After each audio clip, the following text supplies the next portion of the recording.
Get the #1 rated tire and wheel coverage anywhere, starting at $180 per year. Visit thervadvisor.com today.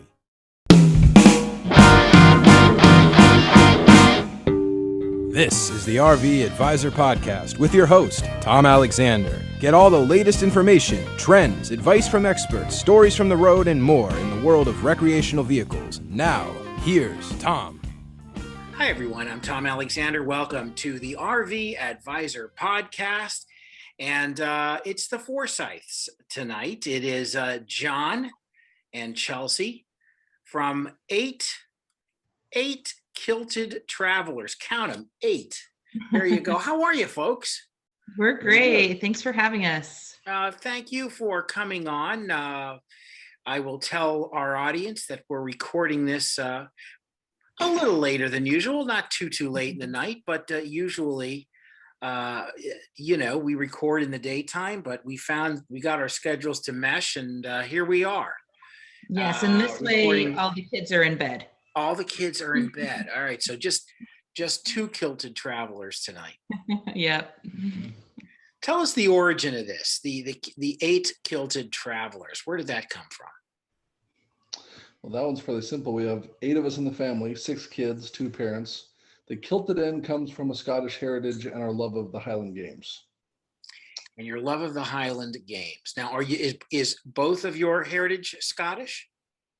Yep. I probably claim more of it than she does, but we're both Scottish descent. So that's terrific. Now, have you been to the old country? Have you visited Scotland? Haven't yet. It's one of our plans to go there and both compete, and I really want to try lifting the Dinny Stones, but have to train for that one. They're over 700 pounds. So yeah, and wait for the country to open back up. Yes, that's a problem. Yeah. My wife many years ago, when she was in college, they went to Britain, Great Britain in general, and they were in England for a while, and they did get up to Scotland and the Highlands, and she said it was one of the most beautiful places she'd ever seen. Rugged, but really just beautiful and pristine in its own way. So I'm sure that when you do make that trip, it'll be quite special. Well, even though you folks have yet to get to Scotland, you're no stranger to travel, that's for sure. And you get around the good old USA. And let me ask you this. Do you guys plan a lot, or do you kind of hit the open road and just sort of see where the road takes you? Well, when we left about 6 months ago, our original plan was to try and hit the lower 48 states in a year. And we're moving a little bit slower than that, and it's probably going to take a little bit longer. I guess now after 6 months, we've hit, I think, 19 states. 19 states. So we're getting there, but it's probably going to end up being longer than a year. Yeah. Well, that's ambitious. 48 states in a year is with the kind of travel with 8 people. Are there some furry friends that come along with you? No. We have enough children. We don't need any animals too. That's fine. A long-term pet. We had a bull mastiff, but he actually died in 2020, right before we started talking about this. So that would have been a lot harder. Yeah, well, I will tell you this. You guys are probably a little young to remember this, but when I grew up in the 70s, there was a show called 8 is Enough, and it was about a family of 8. And sounds like 8 is enough for you guys. Yes, more than enough to have fun and team up, and whether it's sports or just hitting the open road or whatever it is. Now,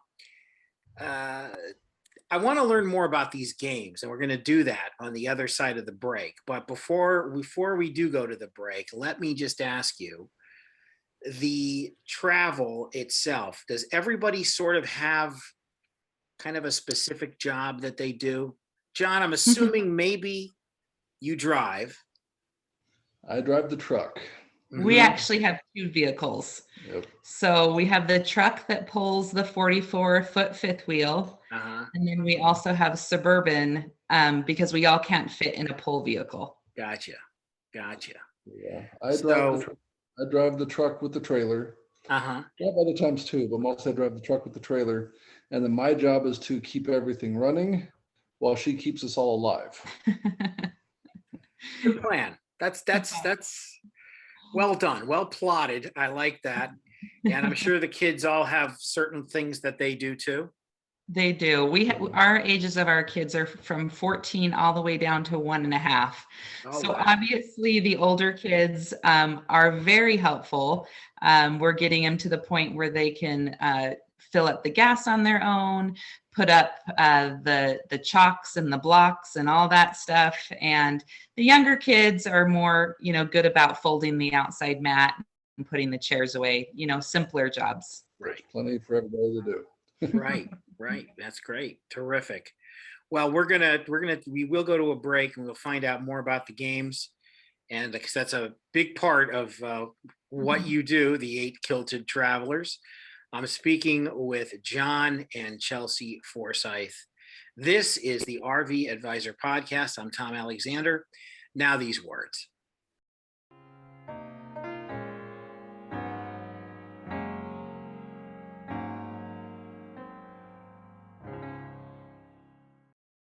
The RVACA is a charitable organization protecting the rights of the RV owners. We'll work with dealers and manufacturers to ensure quality control is in place prior to delivery of an RV. Additionally, the RVACA provides assistance to disaster relief victims. Visit rvaca.org.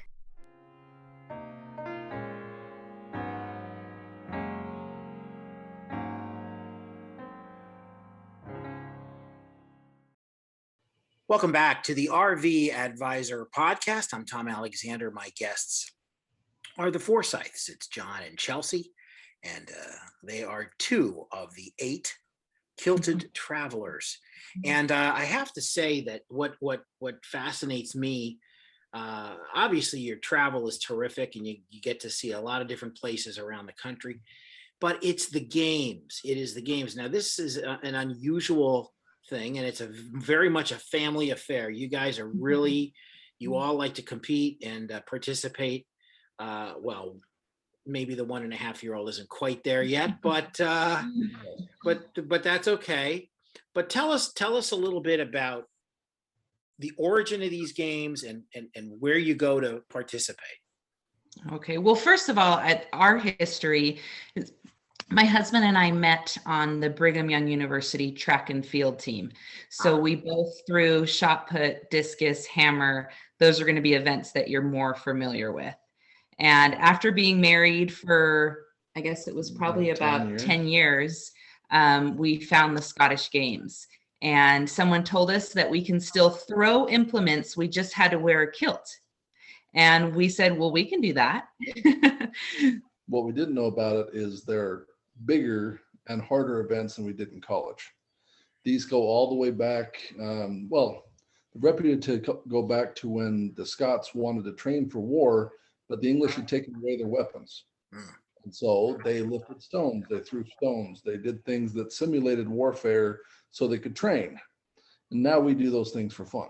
Yeah. So there's 9 different events, and everyone competes in all 9 events. Where usually at a track meet, you would only specialize in maybe 2 or 3.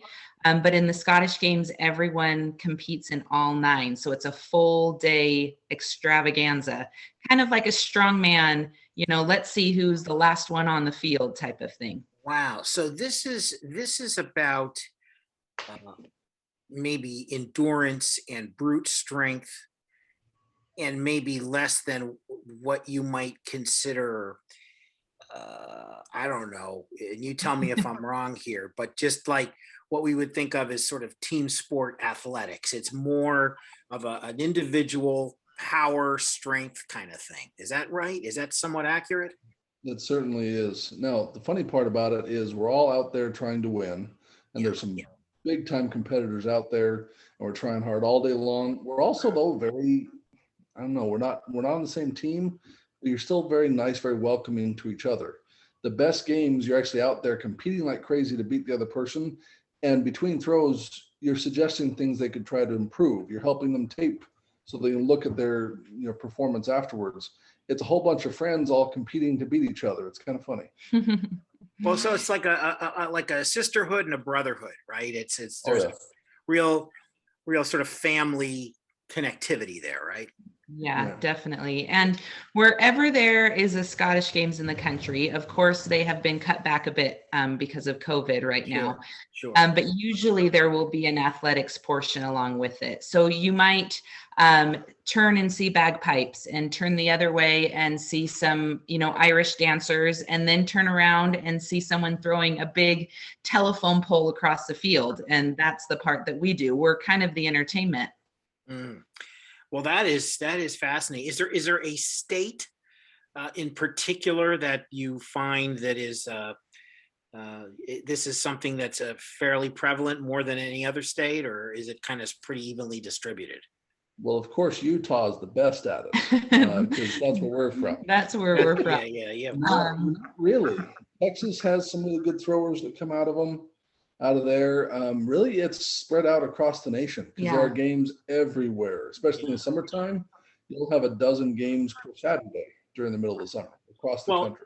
Let me ask you this: are any plans to come to Florida for any of these games, or is it because that's where we are. We're in South Florida, and I'd love to see you guys demonstrate these skills. Well, I guess we should have had this interview a couple months ago, because we did do a games in Florida. Did you? I guess it was in February. It was in February, early March. Okay. It was in Holly Hill. It was a new games actually, but that's more northeastern. Northern part of Florida, yeah. We were down the Keys early part of March, but we did do games in Florida, and there's quite a few of them. Yeah. This Florida can actually have the games all the way through the winter, where everywhere else kind of waits for the summertime. Yeah.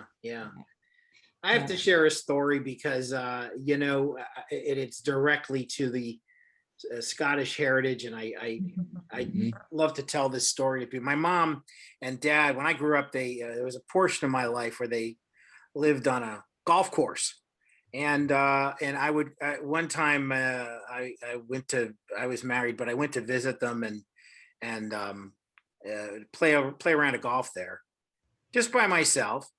And I hear in the distance music, bagpipe music.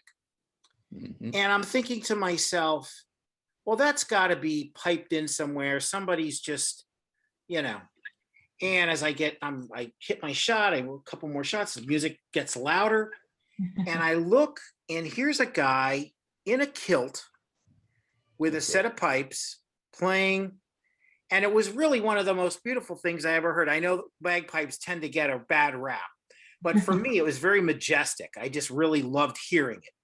And I'm on a golf course, which is a Scottish game, of course. And here I am, and I see this bagpipe player, and it was surreal. I was like, am I on candid camera? What's going on? What is this? That sounds like a perfect moment. The sound of the bagpipes is definitely distinctive, and it's one of our favorite things of the games to hear it in the background. It really makes you feel like just living in the moment and really appreciating the history and everything that goes behind that. And hopefully someday we'll be able to go to Scotland and hear those bagpipes in the real place. Yeah, no, that's wonderful. And I hope you do. And I got to say, unfortunately, the story doesn't end so great because somebody who is really unappreciative of the music called the authority, the police, and they now. That's got to be an unusual call, right? Can you imagine being at the police station and hearing it's like, listen, there's some guy out here playing bagpipes and he's disturbing the peace. That's too bad. I've got a better one for you. I don't think too much happened to him. I think they just asked him to stop, and he did reluctantly, I guess, but it really just kind of put a damper on what was just a cinematic moment that I have to say. It was just terrific. But anyway, we had the cops called on us for practicing. Yes. One that came in and said that we were throwing in a softball diamond, throwing implements onto the dirt. Yeah. And cleaning up after ourselves. They called out a couple of cops because they said we might be damaging the dirt. Damaging the dirt. That's a new one. I have, I don't come out here for that, really. Yeah. So. Yeah, when people aren't familiar with what we're doing, it may look a little awkward at a city park or, in a baseball field. Yeah, I'd like to call in a 10-5-68. That's damaging the dirt. I have no idea what that means, but anyway, it's just, you just never know. No. I'll have to remember damaging the dirt. But listen, all kidding aside, it sounds like an absolute blast. I would love to, hopefully we can eventually catch up with you guys somewhere and watch you in action. That would be terrific. Seeing the whole family and all outfitted in kilts. I got to ask you that question. Do you find that the kilts are very liberating in terms of your ability to move, or would you rather wear gym shorts or something? Well, obviously we wear stuff underneath our kilts, Yeah. but we've done it for so many years now that it doesn't inhibit or feel uncomfortable. In fact, the kilts are very freeing and they attach with Velcro, and they're actually a great sporting attire. I'd much rather wear kilts than most other things. They're quite a bit of fun. That is great. And are they directly from Scotland or are they made here? They're not. The traditional ones from Scotland are very, very nice. You wouldn't want to take them out and get, chalk and adhesives and sweat and dust into them. Yeah. So we actually get ours from Sport Kilt, which is who a lot of people get their kilts from. They're out of Utah, and it's not as much yardage and it's not as heavy as a traditional kilt would be. It's more made specifically to hike and to play sports in. That's why it's called Sport Kilt. And you can throw it in the wash at the end of the day. That's kind of the big thing. Because they get. Yeah. So where's the next big trip? What's next? We're heading from here. We're actually, with all of our kids, more into the history end of it. And so we're heading up the East Coast. Our next stop is further up into Virginia, going to DC. Then all the way up, we'll be in Maine, the end of June. Mm-hmm. So we're trying to hit all the national parks that are in the lower 48 states. Today, we just visited New River Gorge, which is the newest national park here in West Virginia. Yeah. And we'll just continue visiting national parks, teaching our kids the history of this nation, and just learning along with our kids has been really fun.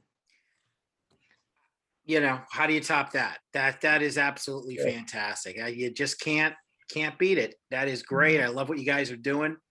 You guys are really, it's an inspiration and a lot of fun to talk to you, and we'd love to have you back. And we'd love to see you again, participate in these, and maybe we can get some video of that. It is the 8 Kilted Travelers. You can find them on Instagram, and it's / the number 8 Kilted Travelers. And it's that simple, and you can follow John and Chelsea Forsythe. Thanks, Forsythe, for coming on. We really appreciate it. Thank you very much. This is the RV Advisor Podcast. Back in just a moment.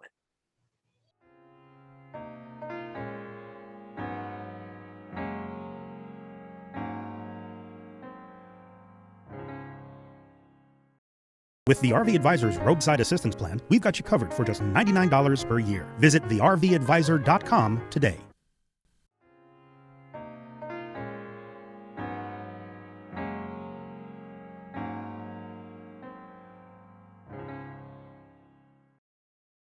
Hi, everybody. We're back on the RV Advisor Podcast. Just want to let everybody know that we'll be back with a new show on Monday, and Neve should be joining us from Ireland. That'll be a lot of fun to check in with her.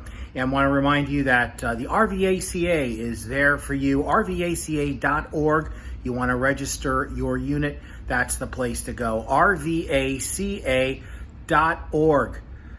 Want to thank you for watching. Thank you for listening. We'll see you next time on the RV Advisor Podcast. So long, everybody.